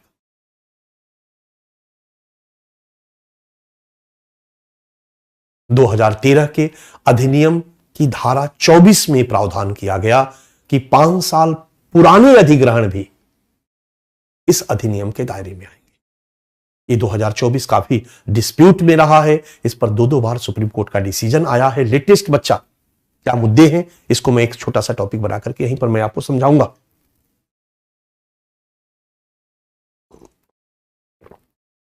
ठीक है, ये है प्रावधान। अनुसूचित जनजातियों के लिए इसमें स्पेशल प्रोविजन था। अनुसूचित जनजातियों के लिए, शेड्यूल्ड ट्राइब के लिए इसमें स्पेशल प्रोविजन था, क्योंकि मैंने पहले भी बताया था विस्थापन पढ़ाते समय कि विस्थापन का सबसे ज्यादा दंश, कष्ट, दर्द, वंचन अगर किसी कम्युनिटी को हुआ है तो ट्राइबल कम्युनिटी है। आपका और हमारा तो जमीन गया सड़क बनाने के लिए, बड़े बड़े प्रोजेक्ट के लिए, और उस प्रोजेक्ट के आते ही हमारी जमीन की, बाकी जमीन की कीमत बढ़ गई, क्योंकि हमारा गया 10 कट्ठा, हमारा गया 1 बीघा, हमारा गया आधा एकड़, 1 एकड़। अगर हमारे पास 10 एकड़ जमीन है, 1 एकड़ अगर चला गया, 9 एकड़ की कीमत आसमान छूने लगी। हमारा गांव जहां है, हमारे गांव के बगल से जमुना एक्सप्रेसवे निकला, हमारे पास 10 एकड़ जमीन है, 1 एकड़ जमीन को सरकार ने एक्वायर किया, मुआवजा थोड़ा कम या थोड़ा ज्यादा, 9 एकड़ जमीन जो पहले 20 लाख रुपए एकड़ बिकती थी, खेत था, आज वो 2 करोड़ रुपए एकड़ बिक रही है। बच्चा, बताने की जरूरत नहीं, आप समझदार हो, आप अगल बगल देख सकते हो। आप ही के गांव से अगर चौड़ी सड़क निकल जाती है तो आपके गांव में जमीन की कीमत बढ़ जाती है। अगर कोई बहुत बड़ा इंडस्ट्री आपके गांव में लग जाता है, आपकी जमीन की कीमत बढ़ जाती है। सूचनाओं को बेच करके आज करोड़ों रुपया लोग खेल रहे हैं, कमा रहे हैं। सरकार के पास अगर हमारी बहुत बड़ी पहुंच है, बहुत ज्यादा जान पहचान है, हम सूचनाओं को खेलेंगे। हमें सूचना मिल गई कि भारत सरकार ने डिसाइड किया है कि एक 8 लेन सड़क इस रास्ते निकाली जाएगी। ये सबसे पहले अगर हमको खबर मिल गई तो सोचो कि जिस रास्ते 8 लेन के लिए नक्शा पास हुआ, हम उसके अगल बगल की जाकर के जमीन को 1000 एकड़ जमीन खरीद लिए, 100 एकड़ जमीन खरीद लिए, अलग अलग लोगों के नाम पर जमीन खरीद लिए। ये हम ही को पता है, वहां के लोगों को भी नहीं पता। और जमीन हम खरीदे खेत के भाव 10 लाख रुपए बीघा, 10 लाख रुपए एकड़। लेकिन जैसे ही खबर चली कि यहां पर हाईवे बन रहा है, वो 10 लाख रुपए एकड़ की जमीन बन गई 1 करोड़ रुपए एकड़, 2 करोड़ रुपए एकड़। सोचो कितना फायदा हमको हुआ। आज इस तरह की सूचनाओं को निकाल करके, सूचनाओं को के आधार पर लोग करोड़ों रुपया कमा रहे हैं। तो हमारे गांव से अगर सड़क गुजर रही है तो हमारे बाकी 9 एकड़ की कीमत आसमान छू रही है। 1 एकड़ गया तो हमारा दर्द उतना नहीं है, लेकिन जनजातियों का तो पूरा गांव चला गया, उनका पूरा घर चला गया, उनका पूरा खेत चला गया, मुआवजा भी नहीं मिला, वन विभाग की जमीन थी। इन सब चीजों को दूर करने के लिए वन अधिकार अधिनियम लाया गया, पुनर्वास और पुनर्स्थापन अधिनियम लाया गया 2007 में, और सबको क्लब इसमें किया गया। तो जनजातियों के लिए ये बहुत बड़ी समस्या थी, बहुत बड़ा अभिशाप था विस्थापन, भूमि अधिग्रहण। उनको दूर करने के लिए कुछ स्पेशल प्रोविजन किया गया। आप देखोगे तो समझ में आ जाएगा, मैंने बताया भी था, जनजातियों की जमीन यथासंभव टाली जाए। इसमें जो प्रोविजन है बच्चा, इसमें कहा गया कि जनजातियों की जमीन को अधिग्रहण अंतिम विकल्प, और अगर अधिग्रहण करना ही पड़े ना तो ग्राम सभा और स्वायत्त परिषद का सहमति जरूरी, अपने मन से नहीं। दूसरा, इनका मुआवजा सामान्य से ज्यादा हो। तीसरा, मुआवजा का 1/3 अधिग्रहण से पहले, इनका अधिग्रहण या सबका अधिग्रहण ये पहले पुनर्वास हो, इनका भी हो, मुआवजा भी अधिग्रहण से पहले हो, 1/3 मुआवजा पहले दिया जाए। और जहां पर भी इनको पुनर्वासित किया जाए, विस्थापित जहां पहले थे वहां जो जो इनको लाभ मिलता था, आरक्षण, पेशा, 1996 वन अधिकार अधिनियम 2006, सबका लाभ नए पुनर्वासित क्षेत्र में भी इनको मिलना चाहिए। जनजातियों के लिए एक और प्रोविजन किया गया कि यदि 100 से अधिक परिवारों का विस्थापन हो रहा, अगर 100 से अधिक जनजातीय परिवार विस्थापन का सामना कर रहे हैं, तो इनको जहां पर भी पुनर्स्थापित किया जाए वहां इनके लिए एक विशेष परियोजना चलाई जाए, एक विशेष विकास कार्यक्रम चलाई जाए, ट्राइबल डेवलपमेंट स्कीम का प्रावधान किया गया। ये जनजातियों के लिए था। यथासंभव जनजातियों की भूमि अधिग्रहण को टाला जाए और जरूरत पड़ने पर ग्राम सभा और स्वायत्त परिषद की सहमति आवश्यक है। एसटी परिवार को मुआवजा सामान्य से अधिक हो और मुआवजा राशि का 1/3 अधिग्रहण के पहले उनको दिया जाए। तीसरा, एसटी को विस्थापन क्षेत्र में प्राप्त आरक्षण का लाभ, पेशा अधिनियम 1996 का लाभ और वन अधिकार अधिनियम 2006 का लाभ नए पुनर्वासी क्षेत्र में भी उनको दिया जाए और 100 से अधिक परिवारों के विस्थापन पर जनजातीय विकास परियोजना को लागू की जाए। नए विस्थापित क्षेत्र में 25 और संरचनात्मक सुविधाएं की जाए, ये पहले भी मैं बता चुका हूं। इस तरीके से ट्राइबल कम्युनिटी के लैंड एक्विजिशन को, डिस्प्लेसमेंट को काफी हद तक सामाजिक न्याय के आदर्शों के अनुरूप बनाने का प्रयास किया गया, उनकी समस्याओं को काफी हद तक दूर करने का प्रयास किया गया। डन। ये था बच्चा 2013 का LARR एक्ट 2013 और लगभग आपको इसका प्रोविजन समझ में आ चुका होगा। अब इसका एक अगला डायमेंशन हमने दे दिया, इसका महत्व। और महत्व में बताने की जरूरत नहीं है कि यह कानून विस्थापन की समस्या का एक बेहतर प्रयास है। इस कानून के द्वारा सही पुनर्वास और उचित मुआवजा देने का प्रयास किया गया है और साथ साथ इसमें अन्यों को जो मुआवजा का प्रावधान किया गया है SIA के द्वारा, नो डाउट माइंड ब्लोइंग है। कम से कम वो बेचारे वंचित नहीं होंगे, उन्हें भी कुछ ना कुछ मिलेगा। इससे विस्थापन को मिनिमम नुकसान होगा, विस्थापन इतना बड़ा समस्या नहीं बनेगा। इस कानून के द्वारा मनमाना भूमि अधिग्रहण को रोकने का प्रयास किया गया है और निजी कंपनियों को लाभ पहुंचाने के उद्देश्य से सरकार जो पैसा लेकर के ये सब काम धड़ल्ले से कर रही थी और सरकार की इन्हीं सब एक्टिविटीज से जनता असंतुष्ट थी और ढेर सारे जन आंदोलन उभर कर सामने आए थे। कम से कम इस तरह की प्रवृत्ति को नियंत्रित करने का प्रयास किया गया। शहरी विस्थापितों को शहर में जो रहने का अवसर दिया गया, यह भी एक अच्छा प्रयास है।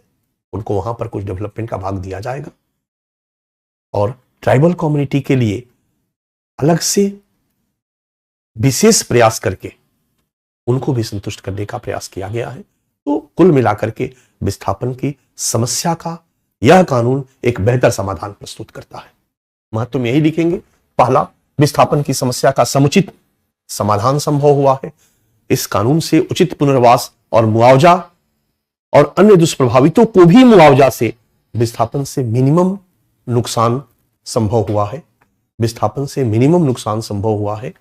और तीसरा, मनमाना भूमि अधिग्रहण पर इस कानून के द्वारा रोक लगाई गई है। निजी कंपनियों को हितों को, निजी कंपनियों को लाभ पहुंचाने वाली प्रवृत्तियों को रोकने का काफी हद तक प्रयास किया गया है। शहर के विस्थापितों को भी इससे लाभ पहुंचाया गया है और अनुसूचित जनजातियों के लिए विशेष प्रावधान बनाकर उनकी सुरक्षा का उपाय किया गया है। फलतः सामाजिक न्याय से युक्त विकास संभव हुआ है। विस्थापन की समस्या का काफी हद तक समाधान संभव हुआ है। ठीक है, एक डायमेंशन हमारा इसका पॉजिटिव है। इसके बाद एक डायमेंशन में हमने इसके नेगेटिव पहलुओं की चर्चा की है बच्चा, आलोचना, खामियां, आलोचना। Criticism of LARR act 2013। ठीक है, डिमेरिट्स, क्रिटिसिज्म 2013, इसकी क्या खामियां हैं?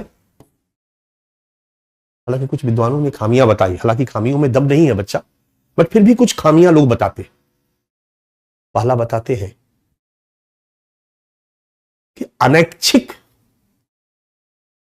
बाध्यकारी अधिग्रहण सरकारी प्रयोग वाला है ना, 70% सहमति, 80% सहमति, लेकिन अगर सरकार किसी परियोजना को शुरू करने के लिए ले रही है तो किसी सहमति की जरूरत नहीं है। कुछ लोग इसकी आलोचना कहते हैं ठीक नहीं है। हालांकि इस आलोचना में दम नहीं है, क्योंकि हर चीज में अगर सहमति होने लगे तो बड़ा मुश्किल हो जाएगा।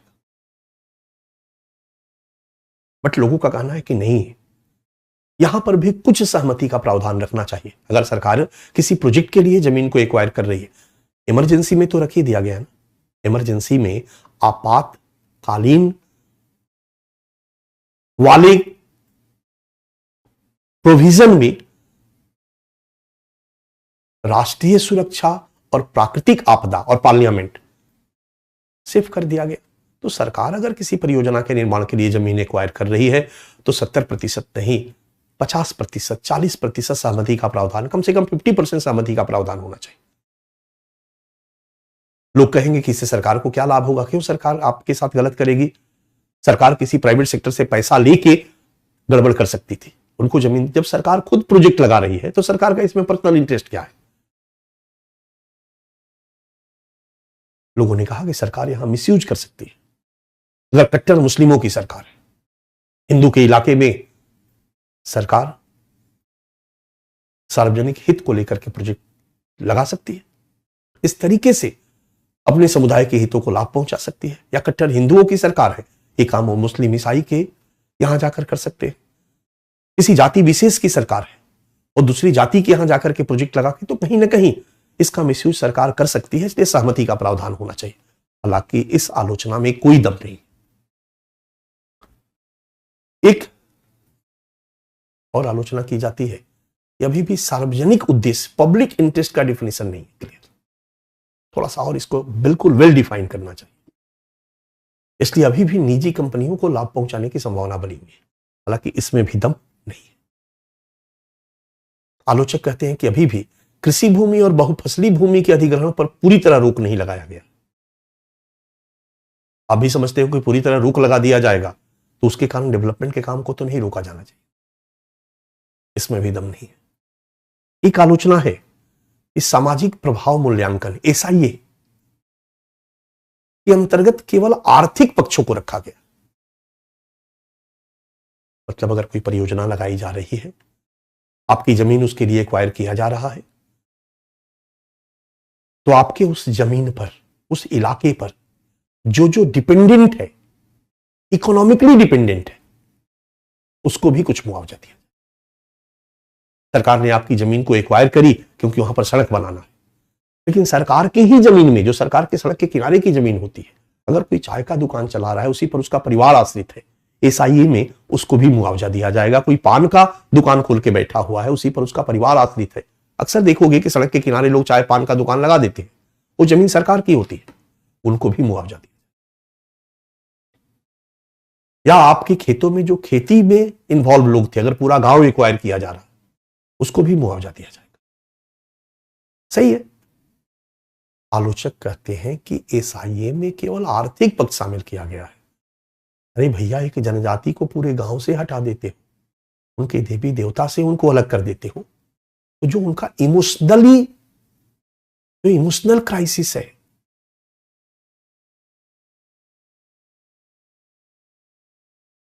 उस पर तो विचार ही नहीं किया जा रहा। बगल के गांव में उनका साला साली, मामा मामी, फूफा फूफी रहते हैं और वहां से उनको 50 किलोमीटर दूर हटा दिया। इससे जो उनका मनोवैज्ञानिक नुकसान हुआ, क्राइसिस, वो SIA में शामिल नहीं है। सोशल इंपैक्ट असेसमेंट के अंतर्गत केवल आर्थिक पक्षों को शामिल किया गया है, मनोवैज्ञानिक पक्ष, भावनात्मक पक्ष आदि को शामिल नहीं किया गया है, जो ठीक नहीं है। बच्चा, ये 4-5 कमियां हैं। एक और कमी है, ध्यान देने की बात है एक आलोचक लोग कर रहे हैं।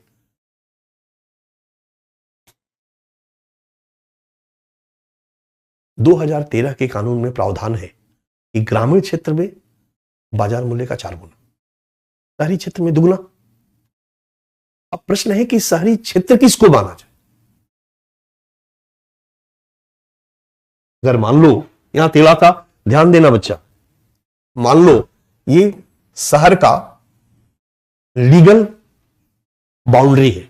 लीगल बाउंड्री का मतलब या तो म्युनिसिपल कॉर्पोरेशन के अंतर्गत हो, म्युनिसिपलिटी के अंतर्गत हो, तो म्युनिसिपल कॉर्पोरेशन, नगर पालिका, नगर निगम का एक रेंज होता है ना, एरिया होता है, जहां के चुनाव यहां तक रहने वाले जो लोग हैं यही नगर निगम के चुनाव में वोट देते हैं।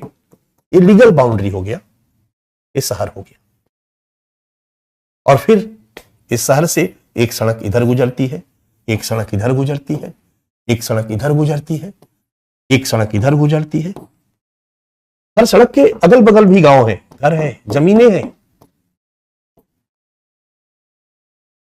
अब देखो, लीगल परिभाषा माना जाएगा तो यहां पर अगर जमीन की एक्वायर किया गया तो आपको शहरी क्षेत्र हो गया, और शहरी क्षेत्र में बाजार मूल्य का दुगना। और अगर इस बाउंड्री के बाहर की जमीन को एक्वायर किया गया तो ग्रामीण क्षेत्र हो गया, मुआवजा 4 गुना। जबकि इतना नजदीक में इतना बड़ा फर्क हो जाएगा, क्योंकि ऑलमोस्ट जमीन का रेट तो वही होगा बच्चा। शहर के जस्ट परिधि पर का जो क्षेत्र होता है, भले वो म्युनिसिपल कॉर्पोरेशन के अंतर्गत नहीं आता है, लेकिन वो शहर से सटा हुआ होता है, उसी शहर का हिस्सा का पार्ट होता है।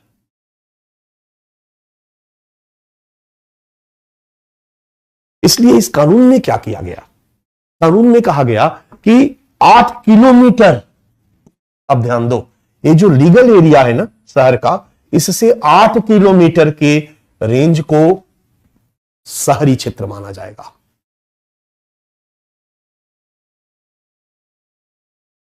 यानी 8 किलोमीटर शहर के लीगल एरिया से 8 किलोमीटर के एरिया में अगर जमीन एक्वायर किया जाएगा तो दुगना ही दिया जाएगा। दुगना ही सही ही बनाया गया, क्योंकि शहर से सटे हुए 8 किलोमीटर तक का जो एरिया है उसका कीमत तो शहर जैसा ही होता है यार।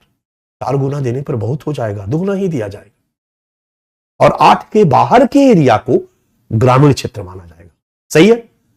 अब बताओ कि जो यहां वाले हैं वो क्या चाहेंगे कि भाई हम ग्रामीण हैं, हमें 4 गुना मुआवजा मिले, दुगुना क्यों, हमें क्यों शहरी क्षेत्र में डाला जा रहा? एक आलोचना की जाती है, एक आलोचना है। एक और आलोचना की जाती है बच्चा, इस कानून में कहा गया कि 1 जनवरी 2014 से 5 वर्ष पहले जिनका अधिग्रहण हुआ है वो सब इस नए कानून के तहत लाभान्वित होंगे। आलोचक कहते हैं कि उसके पहले वाला, हमारा भूमि अधिग्रहण हुआ है 30 दिसंबर 2008 और ये कानून कहता है कि 1 जनवरी 2009 के बाद जिनका भूमि अधिग्रहण होगा उनको इसका लाभ मिलेगा। 3 दिन के लिए मैं लाभ से वंचित हो गया। तो एक आलोचना यह भी है कि 5 वर्ष पूर्व से अधिक अधिग्रहण वालों की समस्या का इसमें समाधान नहीं किया गया, भले ही उनको किसी भी तरीके से अधिग्रहित करके कोई भी मुआवजा दे दिया गया हो। ये 5-6 आलोचना की जाती है।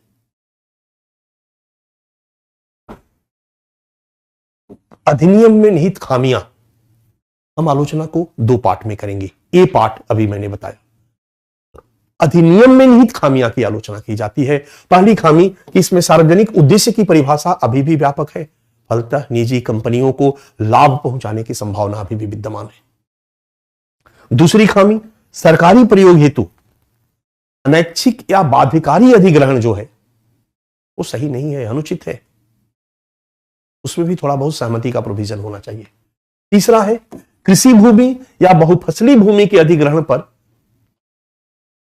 रोक का अभाव है, इस कानून में उसको रोकने का प्रयास नहीं किया गया है। इसमें बस केवल ये कह दिया गया है कि पहले बंजर भूमि का अधिग्रहण हो, कोई विकल्प न हो तब बहुफसली भूमि का, कृषि भूमि के अधिग्रहण की छूट देता है ये कानून, उसको रोकने का प्रयास नहीं किया गया, जबकि एक लंबा मुद्दा रहा है ये। चौथा, एसआईए में सामाजिक प्रभाव मूल्यांकन के अंतर्गत जीवन के सभी पक्षों को इसमें शामिल नहीं किया गया, मनोवैज्ञानिक पक्षों को, भावात्मक पक्षों को, इसमें केवल आर्थिक पक्षों को शामिल किया गया, जो सही नहीं है। भूमि के बाजार मूल्य के आधार पर मुआवजा का प्रावधान या शहरी क्षेत्र में मुआवजा हेतु 8 किलोमीटर की सीमा का निर्धारण त्रुटिपूर्ण है, यह भी समझा चुका हूं। और 5 वर्ष पूर्व से अधिक अधिग्रहण वालों की समस्या का इसमें समाधान नहीं किया गया है, नहीं किया गया है, नहीं किया गया है।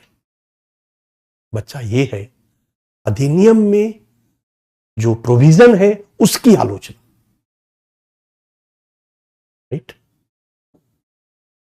लेकिन आपने देखा होगा इस आलोचना में कोई दम नहीं है। अरे 5 साल ना 8 साल करते तो फिर कहता लोग कि 8 साल के एक दिन पहले वाले का क्या होगा।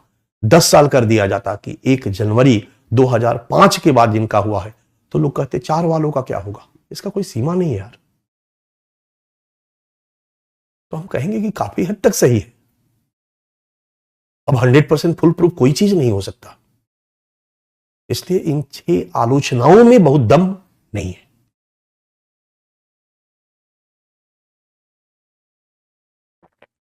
लेकिन एक आलोचना अधिनियम के परिणामों के संदर्भ में की जाती है, और यह आलोचना आज के डेट में काफी चर्चा का विषय है। इस आलोचना पर आपके यूपीएससी में सवाल पूछा गया है, एथिक्स में सवाल पूछा गया है।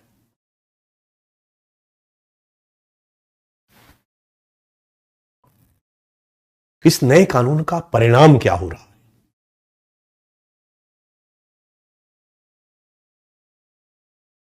नया वाला ये जो कानून है, एक तो सही है कि इसका परिणाम विस्थापितों के लिए अच्छा हुआ,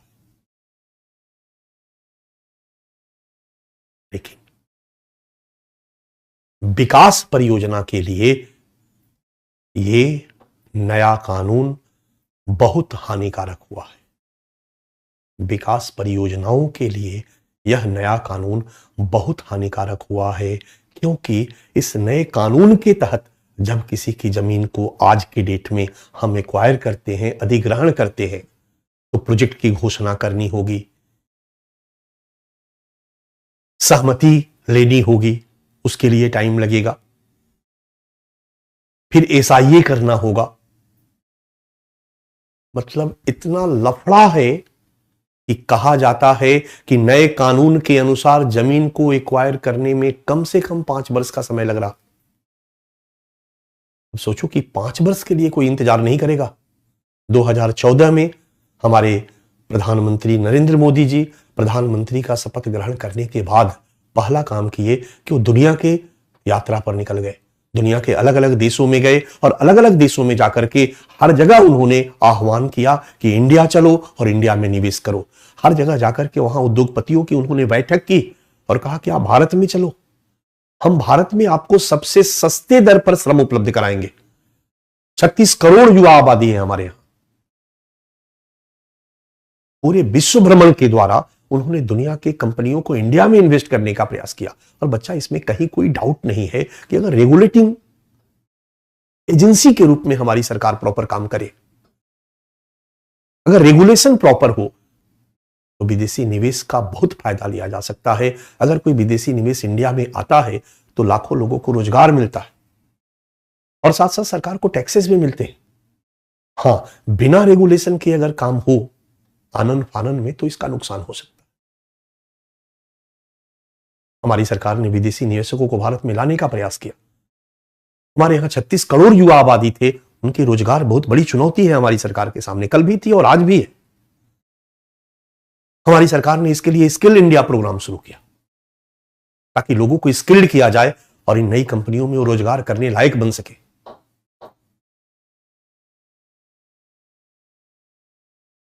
और ढेर सारी विदेशी कंपनियां इंडिया में आई, लेकिन ये नए कानून के चक्कर में ये विदेशी कंपनियां 5 साल तक इंतजार करने को तैयार नहीं। अगर इंडस्ट्री लगाना है तो उनको इमीडिएट जमीन चाहिए, और पता चला सरकार जमीन एक्वायर कर रही है। अब एक्वायर करने में इस नए कानून के तहत एक्वायर कर रही है, एसआईए करा रही है, सहमति के प्रावधान को देख रही है, तमाम तरह का लफड़ा 3, 4, 5 साल तक जमीन को एक्वायर करने में लग गया। इंडस्ट्रीज भाग जाएगा। उधर अपील का अधिकार है। आपकी जमीन को सरकार ने एक्वायर करके और अमेरिका के इंडस्ट्रिस्ट को दे दिया, आप कोर्ट में चले गए और कोर्ट ने डिसीजन दिया कि नहीं, हटाया जाए। अब बेचारा अमेरिका का इंडस्ट्रिस्ट भागेगा ना, तो फिर दोबारा कोई इंडस्ट्रिस्ट नहीं आएगा, ऐसा सरकार ने सोचा। इसलिए इस नए कानून को विकास की प्रक्रिया में बाधा के रूप में देखा गया।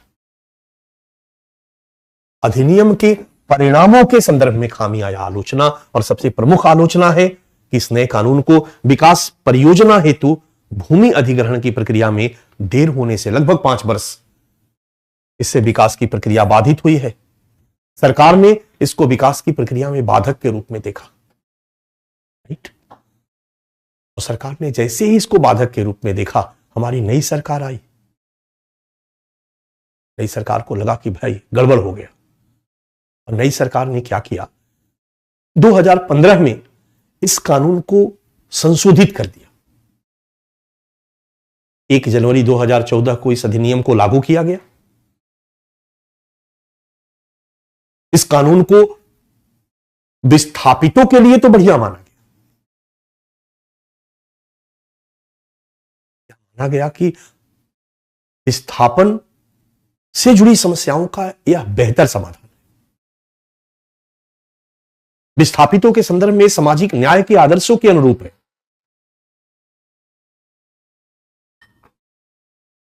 सामाजिक न्याय के आदर्शों के अनुरूप है।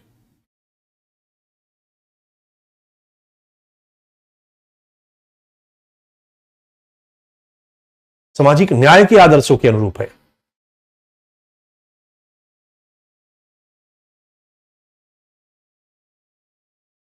लेकिन विकास की प्रक्रिया में बाधक है। इसलिए 2015 में हमारी भारत सरकार ने, नरेंद्र मोदी जी की सरकार ने इसको संशोधित किया, और संशोधित करके ऐसा बना दिया, ध्यान से सुनो, संशोधित ही नहीं किया, संशोधित करके इमीडिएट अध्यादेश के रूप में लागू कर दिया। क्योंकि सरकार को इमीडिएट इन्वेस्टमेंट चाहिए था, सरकार को इंडस्ट्रियलाइजेशन करना चाहिए था, सरकार को विदेशी उद्योगपतियों को भारत में उद्योग लगाने के लिए प्रेरित करना चाहिए था। इसलिए सरकार ने इस कानून में संशोधन किया और संशोधन करके अध्यादेश के रूप में लागू कर दिया। और जो अध्यादेश के रूप में बच्चा लागू किया, उसके अंतर्गत जो प्रोविजन थे, वो प्रोविजन बड़ी गड़बड़ थे। गड़बड़ का मतलब फिर 1894 जैसा स्थिति उत्पन्न कर दिया गया। 1894 जैसा स्थिति उत्पन्न कर दिया गया का मतलब है, 1894 जैसी स्थिति उत्पन्न कर दिया गया का मतलब है कि हूबहू वही नहीं लाया गया, लेकिन कुछ इस तरह का खेल कर दिया गया कि फाइनली गेंद सरकार के पाले में चला गया, और सरकार जब चाहे तब किसी की जमीन को एक्वायर कर सकती है। कैसे, क्या प्रावधान नए अध्यादेश में लाया गया? नए अध्यादेश में लाया गया कि सरकार जब किसी की जमीन एक्वायर करेगी,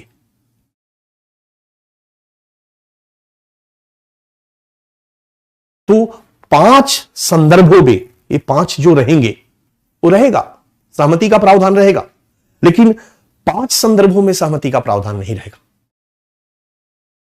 पहला, राष्ट्रीय रक्षा एवं सुरक्षा। अगर राष्ट्रीय रक्षा और सुरक्षा के पॉइंट ऑफ व्यू से जमीन एक्वायर करती है, तो यहां पर कोई सहमति का प्रावधान नहीं चाहिए, कोई एसआईए नहीं चाहिए, सोशल इंपैक्ट असेसमेंट नहीं चाहिए, कोई सहमति नहीं चाहिए। रूरल इंफ्रास्ट्रक्चर एंड इलेक्ट्रिफिकेशन, गांव के इंफ्रास्ट्रक्चर डेवलपमेंट के लिए और इलेक्ट्रिफिकेशन के लिए अगर सरकार जमीन को एक्वायर कर रही है, तो यहां पर भी सहमति की जरूरत नहीं है, एसआईए की जरूरत नहीं है। ध्यान से देखते जाओ।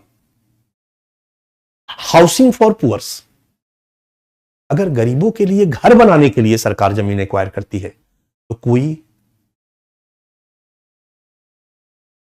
सहमति की जरूरत नहीं है, कोई एसआईए की जरूरत नहीं है। बड़ा क्लियर है। लेकिन रिपीट,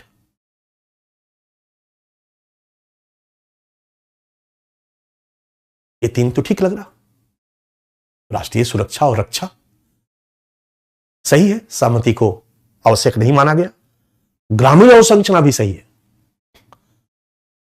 गरीबों के लिए घर भी सही है। बाकी दो प्रोविजन जो किया गया ना, उस पर गौर करना।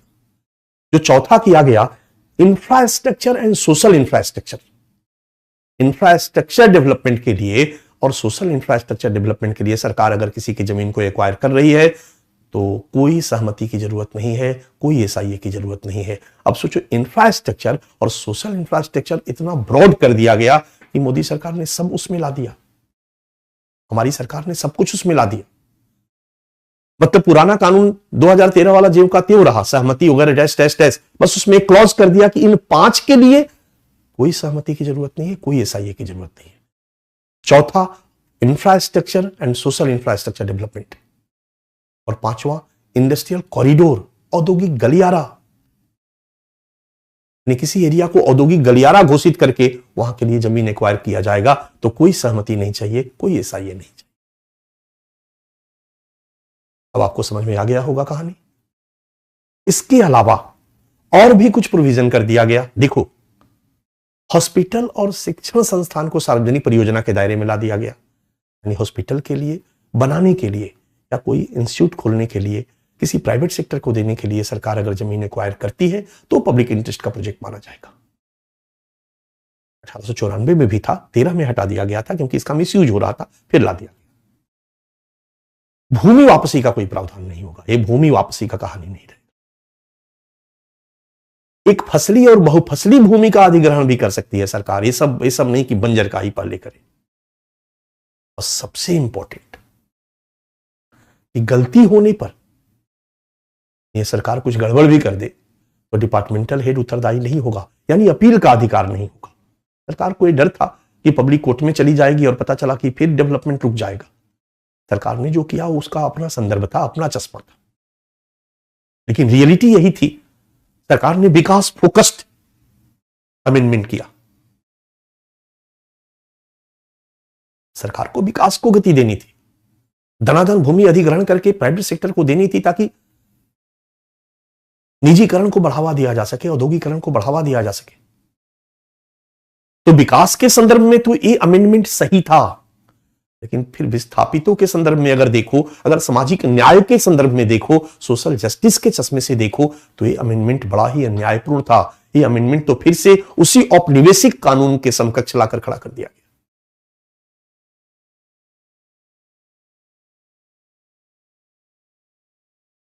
1 जनवरी 2014 को वही बातें जो मैंने आपको बताया, एक नजर डाल देते हैं। 1 जनवरी 2014 को इस अधिनियम को लागू किया गया, परंतु इसे विकास के मार्ग में बाधक बताते हुए नरेंद्र मोदी सरकार द्वारा 2015 में इसमें व्यापक संशोधन करके इसको अध्यादेश के रूप में लागू कर दिया गया। और इसके अंतर्गत जो प्रावधान किए गए वो प्रावधान थे, निम्न 5 परियोजनाओं के लिए सहमति और एसआईए का प्रावधान नहीं रहेगा। राष्ट्रीय सुरक्षा एवं रक्षा, ग्रामीण अवसंरचना एवं विद्युतीकरण, गरीबों के लिए घर, अवसंरचना एवं सामाजिक अवसंरचना, औद्योगिक गलियारा। ठीक है। इसके बाद हॉस्पिटल और शिक्षण संस्थान सार्वजनिक परियोजना के दायरे में भूमि वापसी का प्रावधान नहीं रहेगा। एक फसली और बहुफसली भूमि का अधिग्रहण भी सरकार कर सकती है और गलती होने पर डिपार्टमेंटल हेड उत्तरदायी नहीं रहेंगे, अपील का अधिकार नहीं होगा।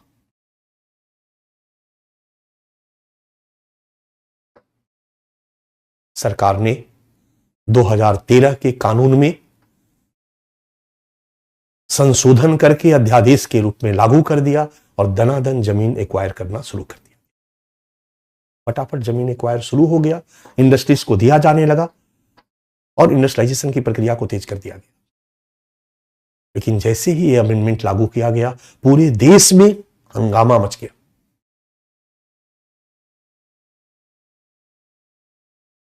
नरेंद्र मोदी सरकार की इस नवीन संशोधित अध्यादेश को विस्थापितों के लिए, गरीबों के लिए, किसानों के लिए अहितकर माना गया, किसान विरोधी माना गया। इसका तीव्र विरोध हुआ। और अभी 3 कृषि कानून के विरोध में जो आपने जन आंदोलन देखा होगा, बच्चा किसान आंदोलन देखा होगा, राकेश टिकैत आदि आदि के नेतृत्व में, कई गुना बड़ा किसान आंदोलन उभर कर सामने आ गया पूरे भारत में। पूरे भारत में किसान सड़क पर आ गए, किसान के साथ गरीब सड़क पर आ गए, और यह आंदोलन इतना प्रबल हुआ कि मोदी सरकार का यह संशोधित कानून अध्यादेश खत्म हो गया और फिर से 2013 का कानून जो लागू था वो लागू हुआ, और आज भी वही कानून लागू। डन। नरेंद्र मोदी सरकार के इस नवीन संशोधित अध्यादेश को गरीबों और किसानों का विरोधी बताते हुए इसका तीव्र विरोध और आंदोलन, फलतः अध्यादेश की समाप्ति और पुनः 2013 का कानून लागू। मोदी सरकार ने जब देखा कि भाई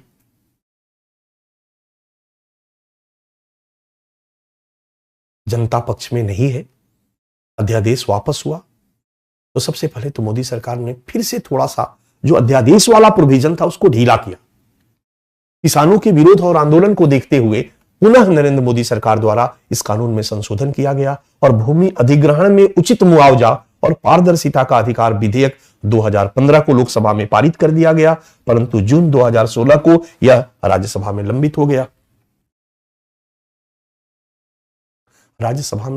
गया।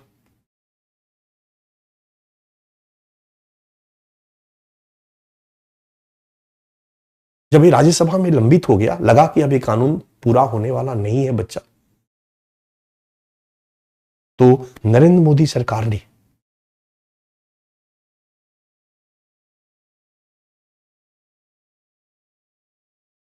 राज्य सरकारों द्वारा, जहां जहां बीजेपी की गवर्नमेंट थी, वहां पर जो नरेंद्र मोदी का अध्यादेश वाला कानून था उसके अनुरूप वहां पर भूमि अधिग्रहण कानून में संशोधन करवा दिया गया।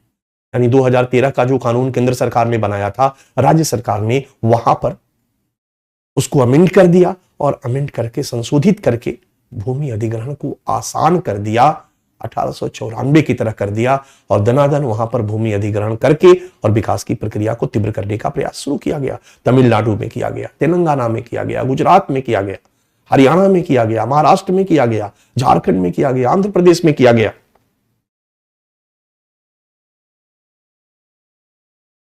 क्योंकि 2016 में का जो ये प्रोविजन था, इसके बारे में मत जानो, कोई जरूरत नहीं है, इसके प्रावधान की बात मैंने कर दी है, मैं आपको उसमें दे दूंगा। 24 नवंबर 2016 को दिल्ली के रामलीला मैदान में अखिल भारतीय किसान महासभा के नेतृत्व में एक विशाल विरोध प्रदर्शन का आयोजन किया गया मोदी सरकार के इस नए विधेयक के विरोध में। लोगों को लगा कि सरकार ने जो अध्यादेश के रूप में कानून लागू किया था वो तो वापस हो गया, लेकिन सरकार किसी न किसी रूप में इस कानून को लाना चाहती है, तो जमकर इसका विरोध शुरू हुआ। इधर मोदी सरकार एक तरफ विरोधी दलों को इसके पक्ष में एकजुट करने का प्रयास जारी किए हुए है। अभी भी आज भी सरकार चाहती है कि किसी भी तरीके से अगर विकास को गति देना है तो भूमि अधिग्रहण की प्रक्रिया को इजी बनाना होगा। ये 5 साल वाला लैंड एक्विजिशन एक्ट सही नहीं है 2013 का, और ये नया कानून तभी बनेगा जब विपक्ष एकजुट होगा। इसलिए सरकार इन विपक्षों को एकजुट करने का एक तरफ प्रयास कर रही है आज की डेट में, ध्यान देना, आज की डेट में। तो दूसरी तरफ विभिन्न राज्य सरकारों द्वारा भूमि अधिग्रहण कानून में संशोधन द्वारा नए कानून का निर्माण,